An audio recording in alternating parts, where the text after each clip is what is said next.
¿Qué tal? Saludos amigos de Es Diario. Vamos a hablar en los próximos minutos de un asunto de máxima importancia y trascendencia. Como saben, la justicia en este país está ahora mismo en tela de juicio, sobre todo puesta así por el gobierno. Las presiones e injerencias del gobierno sobre el poder judicial son constantes y continuas y los jueces parece que han dicho basta, porque el día 11 de junio, el próximo 11 de junio, han convocado jueces y fiscales de este país un paro, una situación creo que inédita o desde luego bastante desconocida en nuestro país. Vamos a hablar de todo esto con Luis Sanz, que es el vicepresidente de la Plataforma Cívica por la Independencia Judicial, al que ya saludamos. Muy buenas tardes, don Luis, ¿cómo está? Hola, buenas tardes. Y también con Eugenio Narvaiza, colaborador de Es Diario. Eugenio, muy buenas. Buenos días. Muy buenas. Don Luis, la primera pregunta para usted. Bueno, primero hay que decir que usted es un gran divulgador de temas jurídicos en redes sociales. Se le conoce también como magistrator en la red social X. Un hombre muy preocupado por divulgar cuestiones judiciales, ¿no?, entre los españoles, con muchísimos seguidores en esta red social. Causa gran interés los hilos y los posts que usted coloca en Twitter. Y es además, como decíamos en la presentación, vicepresidente de la Plataforma Cívica por la Independencia Judicial. Y como decía al inicio, están ustedes bastante enfadados con la situación que atraviesa la justicia en este país, las presiones que están recibiendo por parte del gobierno, hasta el punto de decir basta y convocar una huelga el próximo día 11 de junio. Para que la gente lo entienda y apelando a a ese ánimo divulgativo que suele tener usted, ¿por qué es esta huelga? ¿Cuáles son los principales motivos? Bueno, la huelga tiene el paro más bien, por ahora es un paro, tiene varios motivos. Algunas de las últimas reformas del gobierno han encendido, digamos, la indignación de los jueces y en este sentido pues podemos citar especialmente todas las que se refieren al modelo de acceso a la carrera judicial. Ahí hay varias cuestiones controvertidas. Una de ellas, la incorporación de 900 o 1000 sustitutos que hay en España por una vía privilegiada, obviando las exigencias de mérito y capacidad que deben tener siempre todos los procesos selectivos para acceso a la carrera judicial. Pero hay más cuestiones, también la extensión del cuarto turno, que es un turno paralelo al de la oposición libre, rebajando de una manera extraordinaria los requisitos. Pues ahora solo se va a exigir 5 años de ejercicio profesional y un caso práctico. Todo eso, pues evidentemente nos preocupa, ¿no? Nos preocupa porque además, fíjese, durante muchos años el Ministerio de Justicia ha estado de este y de anteriores gobiernos manteniendo una posición muy cicatera en cuanto a las plazas que se convocaban. Muy pocas plazas de jueces que ya apenas cubren las jubilaciones y ahora, por arte de magia, se produce la incorporación por estas dos vías que le he dicho de muchos jueces y eso pues lógicamente genera mucha inquietud, no solo yo creo entre los jueces, sino también entre todos los operadores jurídicos. ¿Por qué esa inquietud? ¿En qué afecta o en qué puede afectar a la independencia judicial la entrada por esta vía, por esta, si queremos llamarlo, puerta de atrás, ¿no?, a la judicatura? Esa inquietud es doble. Por una parte, porque siempre es exigible para la adquisición de la condición de juez un sistema que garantice el mérito y la capacidad, un profundo conocimiento del ordenamiento jurídico que permita resolver los litigios de los ciudadanos con esa seguridad, de ese pozo jurídico detrás. Y por otro lado, porque hombre, hay dudas en cuanto a que ese mecanismo de entrada pueda suponer un control ideológico de la base de la judicatura. Hay un dato que no le he comentado que es importante y es la de la idea en esta reforma del gobierno de residenciar la preparación de las oposiciones en un centro público, el Centro de Estudios Jurídicos, que depende nada más y nada menos que del Ministerio de Justicia. El Ministerio de Justicia controlando, que es otro poder del Estado, el Poder Ejecutivo, controlando el acceso a la carrera judicial. Todo eso, desde luego, nos hace poner en alerta sobre los propósitos reales de esta iniciativa. Eugenio, cuando quieras, adelante, te doy paso. Yo le preguntaría dos cosas. En primer lugar, el hecho de que, entre otras cosas, el Gobierno pretende modificar la ley de enjuiciamiento criminal, pasar la instrucción a los fiscales, pero también hay un tema importante y es que dados estos casos de corrupción que están investigando diversos jueces de instrucción en España, resulta que el Gobierno también pretende presionar al Consejo General del Poder Judicial de cara a los nombramientos de salas. Y eso puede generar problemas a la hora del juicio oral cuando se acabe la instrucción de estos casos. Hay una frase que en Mentideros Jurídicos Madrileños se habla mucho y es que el ministro de Justicia está deseando quitarse del medio a jueces como el juez Peinado o en su caso como la juez Viedma en Badajoz, ¿no? Bien, son dos cosas por las que me pregunta don Eugenio, muy distintas. En primer lugar, en cuanto al propósito de atribuir la instrucción a los fiscales, es evidente, eso se ha dicho y aparece ya en textos y además están acometiendo ya reformas del Estatuto Orgánico del Ministerio Fiscal encaminadas a esa cuestión. Eso es grave.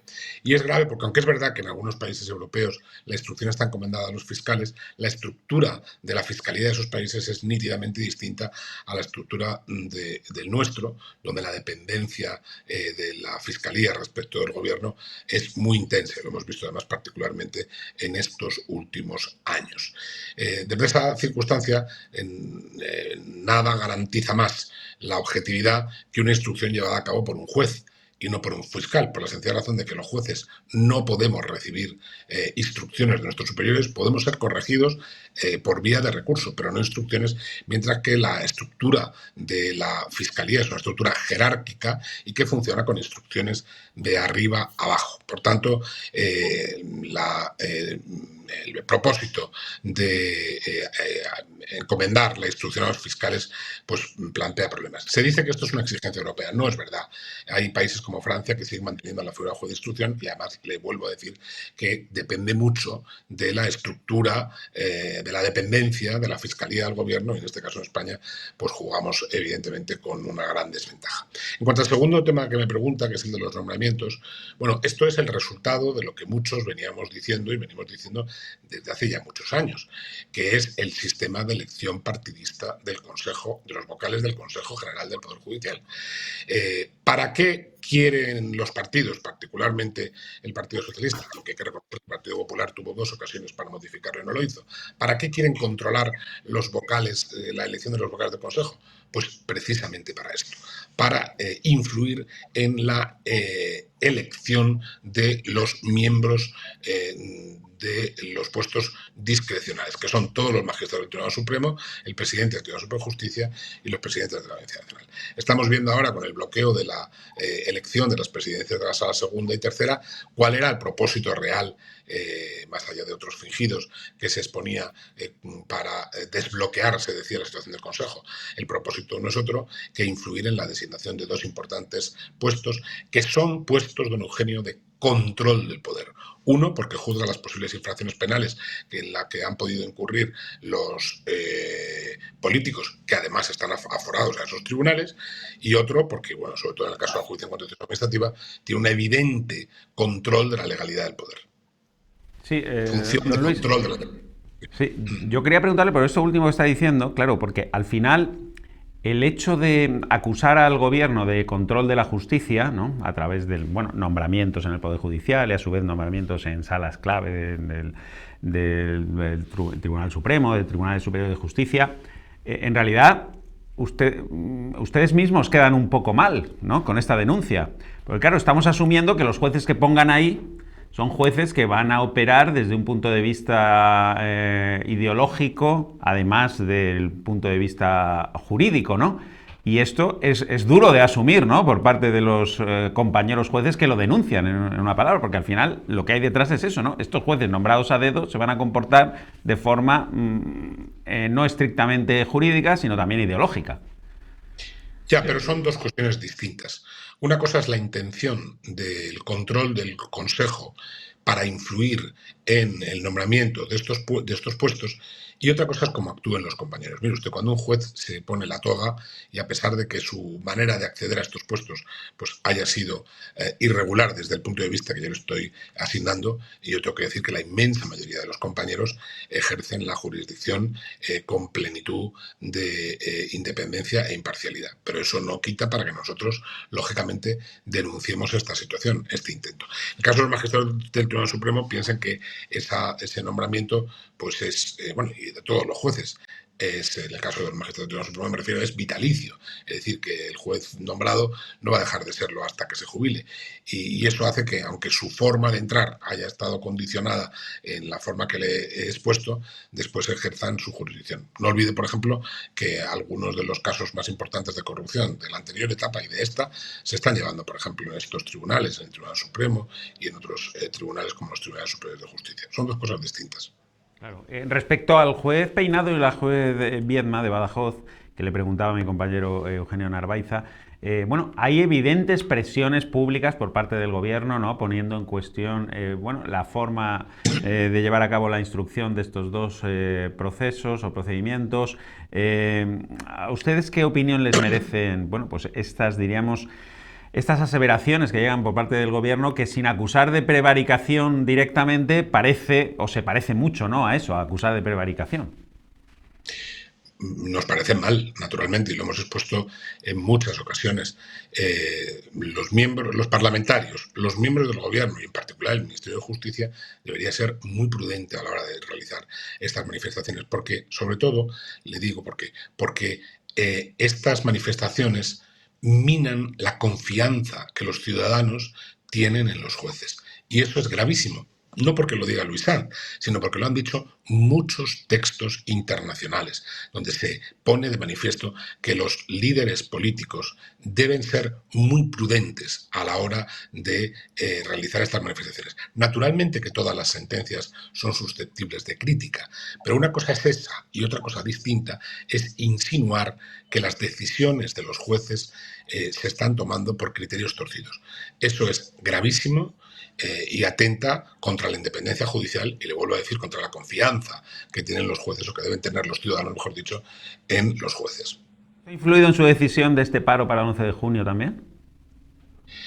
Yo creo que es, como le decía, un conjunto de factores, aunque son sobre todo los, en fin, las referencias que le he indicado antes, pero son esos factores. Se dice por parte del Ministerio que todos estos cambios en el sistema de acceso están derivados o motivados por Europa. La invocación de Europa como justificación de estos cambios es tan recurrente como falsa. Europa lo que sí reclama es, eso sí, una elección de la mayoría de los vocales del Consejo General del Poder Judicial por los jueces y entre los jueces. Lo que sí reclama Europa es una fiscalía independiente del poder político. Lo que sí reclama Europa, reclama, y además es lo que existe en esos países, es un número de aforados infinitamente inferior al que tenemos aquí, más de 10.000, cuando por ejemplo en Francia tienen 2 o en Alemania ninguno. Eso es lo que reclama Europa. Y lo que sí reclama Europa, por conectar con su pregunta, y lo reclama insistentemente, lo ha hecho ya el Parlamento Europeo, lo ha hecho la Comisión y lo ha hecho el Consejo de Europa, es que no se realicen estas manifestaciones que ponen en cuestión la independencia del Poder Judicial. Muy bien. Eugenio, te dejo la última pregunta ya para despedir al magistrado. Yo preguntaría dos cosas. ¿No es insuficiente esta huelga de un tiempo, ese día 11 de junio, y quizás una huelga que tenían que estar todos los actores de la justicia? Y por otra parte, ustedes que tienen una comunicación constante con la Comisión Europea a través de la Comisión de Venecia, a través del propio comisario de Justicia y demás, ¿se sienten amparados por Europa? Porque eso es un elemento importante de cara a la confianza de los ciudadanos de cara a la justicia, ¿no? Bien, en lo que se refiere a Europa, el paro al que le he hecho referencia precisamente uno de los puntos, siempre el más llamativo, es el paro del 11 de junio, pero las reivindicaciones se concretan en diferentes medidas, una de las cuales es precisamente dirigirse los convocantes, todas las asociaciones judiciales convocantes, a Europa, a la Comisión de Venecia, al Consejo de Europa, al Parlamento Europeo, a todas las instituciones europeas, denunciando esta situación. Estas denuncias no se han hecho ahora por primera vez, siguen haciendo hace mucho tiempo. Y, por cierto, como usted sabe, las instituciones europeas no han sido precisamente ajenas a estas denuncias. Les recuerdo que hay una reciente decisión del Parlamento Europeo mostrando la preocupación por lo que está ocurriendo en España, también de la Comisión y, por supuesto, del Consejo de Europa, especialmente del Greco. Por tanto, la medida no es solo el paro. En cuanto a lo que se refiere al paro como tal, el paro es la primera de las medidas que se van a tomar en este sentido. Es decir, si esta situación persiste, yo estoy completamente convencido.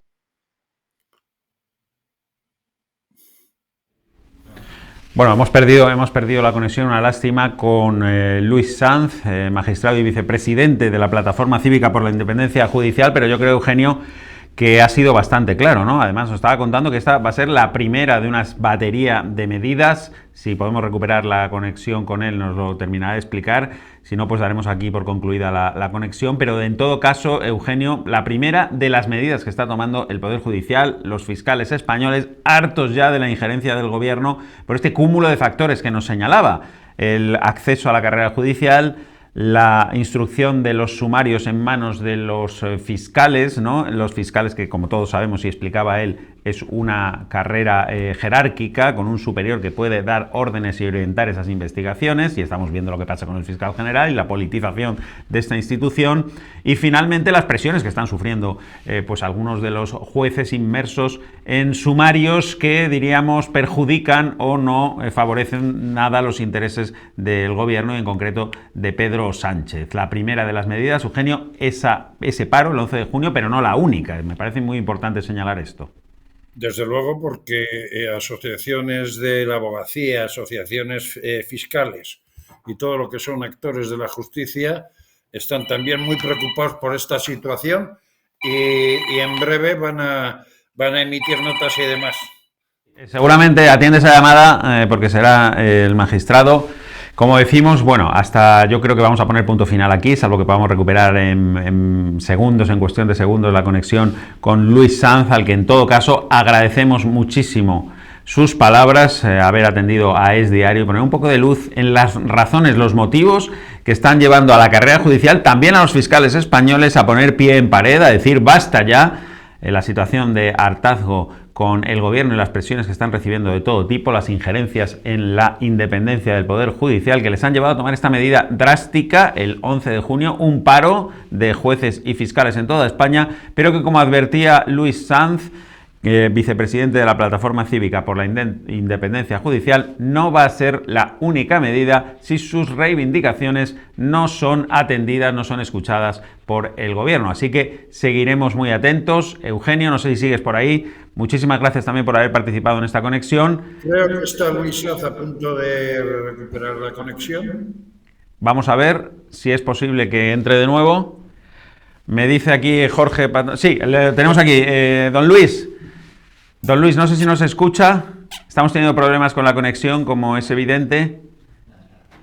No conseguimos tenerle. No sé si nos escucha. En todo caso, Eugenio, Luis Sanz, muchísimas gracias por vuestro tiempo, por vuestra conexión. Creo que hemos arrojado un poco de luz sobre este asunto que sin duda es de máxima trascendencia para todos los ciudadanos. Un hecho inédito en la justicia española, un paro el 11 de junio. Hemos conocido los motivos y estaremos muy atentos, Eugenio, si te parece, a cómo va evolucionando este asunto, como digo, es de la máxima trascendencia para todos los españoles. Tengamos o no tengamos en este momento algún asunto judicial que resolver, porque lo que está en juego aquí es algo muy superior, que es la independencia judicial, y que cuando nos enfrentemos a lo largo de nuestra vida a cualquier proceso judicial, pues tengamos todas las garantías de independencia que requiere esto. De hecho, de aquí al día 11 intentaremos que los actores judiciales, bien abogados, bien fiscales, pasen por Es Diario para contar su postura al respecto. De acuerdo, Eugenio, pues muchísimas gracias. Reiteramos nuestras gracias a don Luis Sanz, el magistrado que nos ha atendido durante estos minutos. Don Luis, sí, creo que hemos recuperado la conexión. Pues mire, me da tiempo para dejarle terminar esa última pregunta que se quedó cortada y me parecía muy interesante. Decía usted que era la primera de las medidas que iban a tomar, pero que si sus reivindicaciones no son atendidas y escuchadas por el gobierno, tomará una serie de medidas más, ¿no? Que no sé si nos puede anticipar. No, simplemente decir que esta es la primera de las medidas y ya la propia comunicación de las asociaciones judiciales pone de manifiesto que se podría seguir en el calendario de otras ideas y de otras propuestas.